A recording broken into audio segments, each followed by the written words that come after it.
morning mga Beshiwap. So, nasa train na po ako.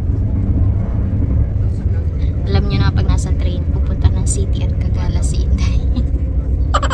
Medyo makulimlim at malamig. Doble na yung jacket ko pero malamig pa rin mga Beshiwaps.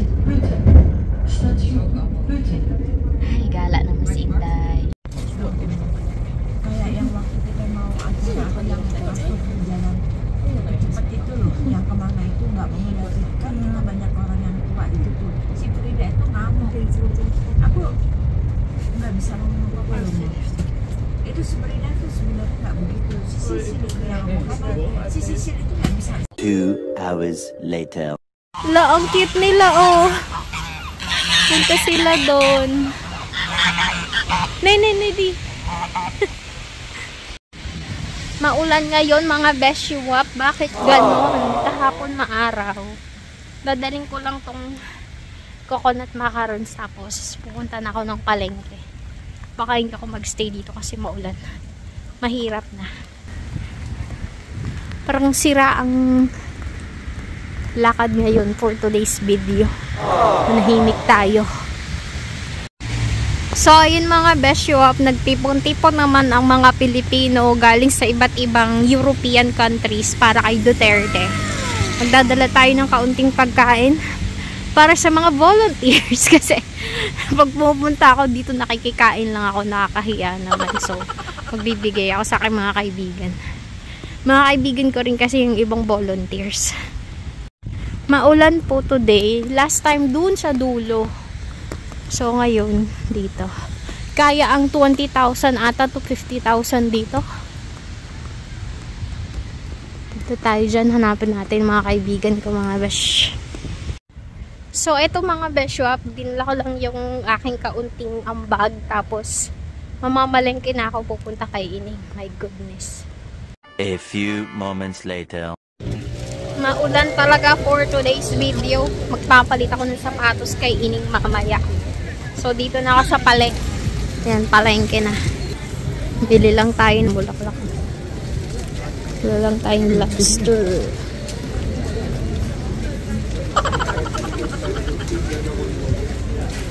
Okay. Bulaklak.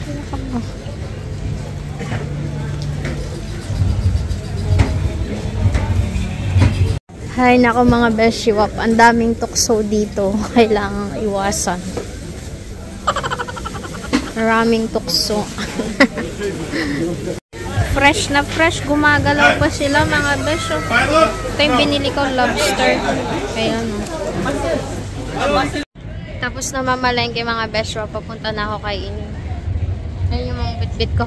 Magpapasundo ako sa halte kasi medyo mabigat yung bitbiting ko. 4 minutes pa yung bus ko. Yan yung bus. 4 minutes. The next day. Hello mga Beshiwap. So, happy Sunday. Buti naman umaraw na. Mahangin lang. So, di na ako nakasimba kasi malakas ang ulan kaninang umaga. Tapos, nagpahilot si Ining. Ngayon, pupunta na ako ng Centrum kasi may imimit pa ako. Buti naman uminit na. Nanghiram ako ng jacket kay Ining. Ito din binigay ko sa kanya pero binalik niya sa akin. Kasi yung jacket na suot ko nabasa kahapon. Tapos medyo malamig talaga ngayon. Kaya ito muna. Diba? Mukhang formal-formalan ako ngayon. Ito yung may mga bit-bitin ko. Iiwan ko ulit sa locker sa Centrum. Ay, sa Central. Tapos gala-gala akong Centrum. Kasi hindi na ako nakagala kahapon dahil nga sobrang maulan at ang lamig. Tapos ang nipis pa ng jacket ko. Kaya ngayon ako gagala konti bago umuwi kay Opa. Hello mga Beshiwap! So, Sunday ngayon may nakilala akong mga taga-Germany! Yeah! Pero pupunta kay Duterte at saka sa baryo. Ituturo ko saan yung baryo. Ayun na po. Out po! Ayun, itinur ko ang mga taga-Germany dito sa Centrum at saan yung sakayan papunta sa detention center. Baka malate ako. Pero ayan na yung Hema, kaya magkita na kami ng friend ko.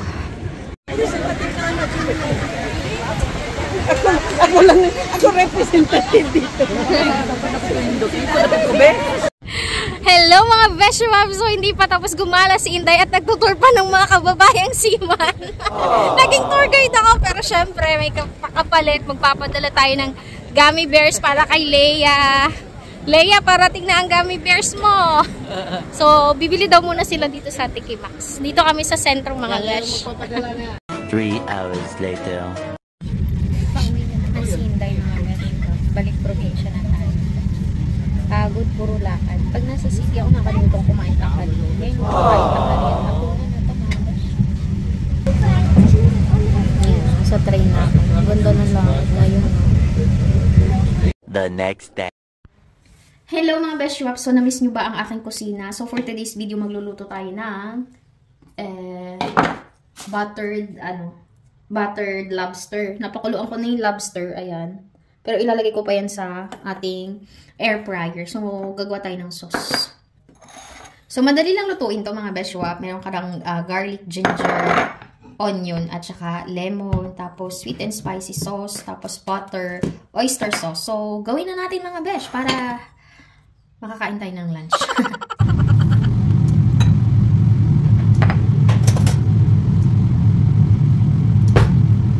Maglagay tayo ng mantika or oil, any kind of oil sa ating gagamiting kaldero kasi kawali or whatsoever. Para hindi yung butter, para hindi masunog. Masyadong madilim.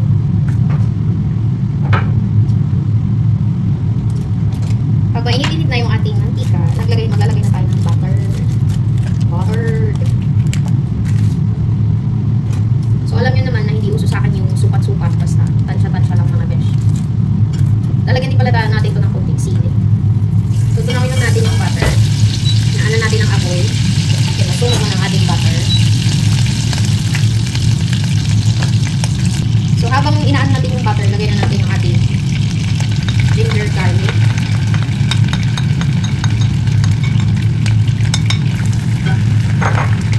And onion. Hinaan natin yun.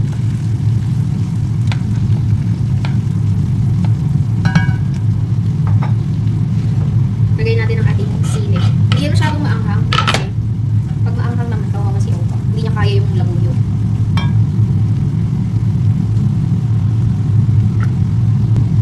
Lagay natin yung sweet and spicy natin or chili. Sweet chili sauce. Tapos lagyan natin ang pampalasa. Konti lang. And a little bit of that. A little bit of oyster. And that's it. Hintayin lang natin yung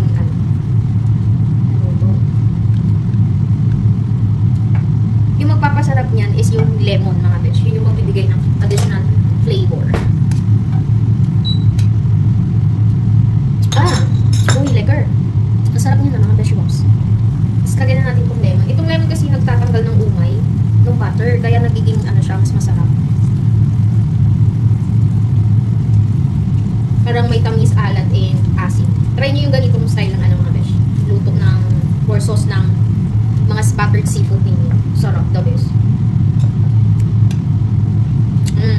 Ayun na yun. This is it.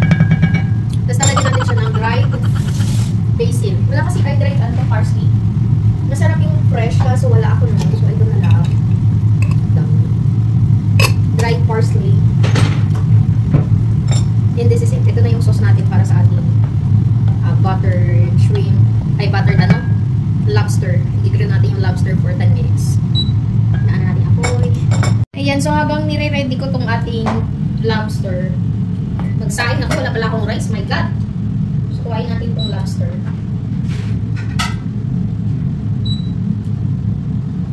Hatiin natin.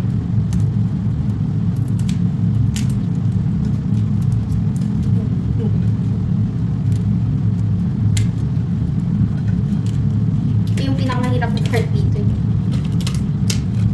Hatiin ko muna. Ayan na siya. Nagkalasog-lasog na kasi nga medyo luto na siya. Kaya humihiwalay na yung laman dun sa katawan. So, lalagyan ko na siya ng sauce at ilalagay sa ating air fryer. Dahil sobrang laki niya, isa lang may lalagay natin. Mamaya na isa.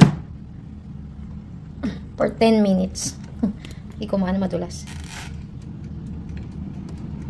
Bilisan natin para 5 minutes lang. Kasi dalawa to eh. So, ayan. Tayo natin maluto. Luto na yung kalahati. Yung kalahati yun ilalagay ko. Inano ko na siya for 200 degrees Celsius para mabilis. O, diba? Uy, sarap. Sarap na naman ulam ni Opa. Ay, luto na.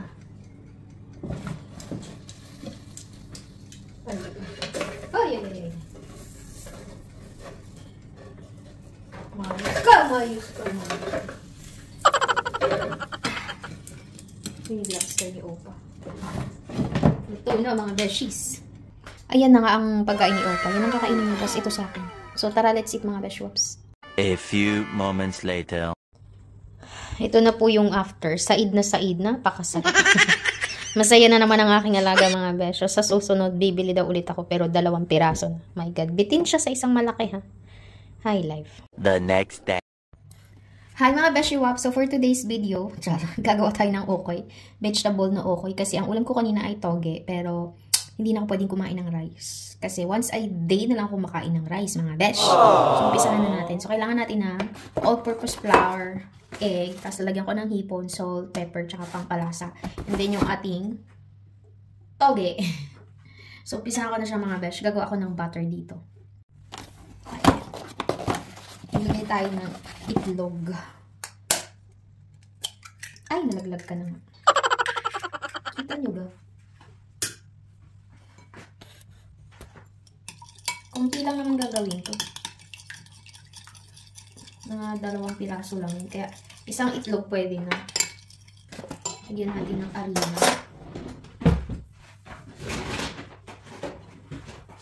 Lagyan natin siya ng harina. Isang kutsara lang. Haluin daw natin.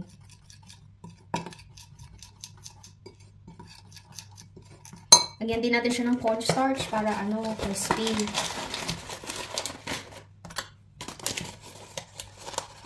Huwag sobrang dami. Yan. Haluin lang natin. Parang kulang yung ating egg. Pwede pa natin lagyan. Kasi dapat to, medyo maano siya. Sobrang thick naman. Ayan, so okay na to. Dinagdagan ko pa ng isang egg. Dagdagan natin ng konting, ang tawag nito? Flour. Kasi sobrang egg naman niya. Ba yan? Konti lang. Mga half ganyan.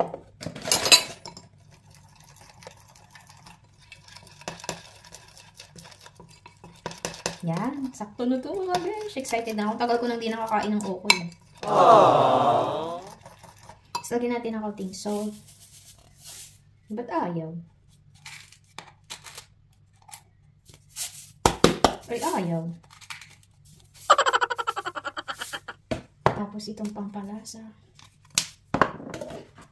At pepper. Or paminta.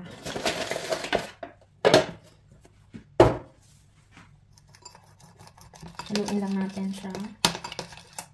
Ganyan. Tapos, well, actually, luto na yung aking itong aking toge. Niluto ko na to eh. Oh, diba? Tapos, lagay natin ang ating shrimp. Yung iba, ang ginagawa, yung hipon, buo na nila nilalagay. Tapos, haluin lang natin dito. Tapos, magpapaint na tayo ng tawag kawali para sa ating mantika. Uy, I'm very excited. Ang tagal ko nang di nakakain ng okoy. Saglit lang to kasi luto na tong gulay eh. Yan, so, prepare na natin ang ating kawali. So, ito mainit